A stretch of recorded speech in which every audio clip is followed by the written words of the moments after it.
তাহলে আসুন আপনারা লাস্ট পর্যন্ত ভিডিওটা দেখুন। আমাদের কাজেই হচ্ছে নতুন নতুন শিল্পীকে ধরে আনা। তো এখন হচ্ছে ঝাড়খণ্ড রাজ্য, তো কথা বলি অবশ্য একটুকু আমি ন্যায্য। তো ঝাড়খণ্ডে এখন দিচ্ছে মায়া সম্মান, আর বাংলায় দিচ্ছে এখন লক্ষ্মীর ভাণ্ডার। তবে বাংলায় শিল্পীদের আছে সম্মান, তো মমতা দিদির আছে ক্ষমতা, শিল্পীরাকে দিছে ভাষা। আর আপনারা বলছেন এই সুন্দরিয়া ঝাড়খণ্ডের সিংভূমের মানুষকে শোন আছে মাতা।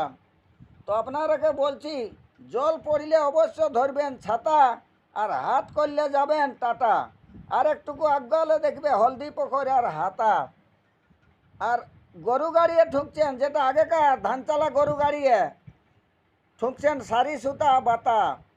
আপনারাকে বলছি অবশ্য বিহাঘর করলে ভোজ করলে দিবেন এই শালপতরের পাতা। আর অবশ্য ভিখারিকে দিবেন ভিক, কিন্তু করবেন না আপনারা প্লাস্টিক ইউজ। এইটাই হইল আমার সঠিক। আমি একটা হচ্ছি ছোটো মোটো শিল্পী, নানা রকমের দেখবে এখন হোটেল গিলাই ছাঁকছেন শিল্পী। তা আসুন, আমার ইউটিউব চ্যানেলের নাম হচ্ছে সোনার ঝাড়খণ্ড 03। সোনা ঝাড়খণ্ড 03 আপনারাকে গান শোনাবো ফ্রি ফ্রি। নমস্কার, জুহার, প্রণাম।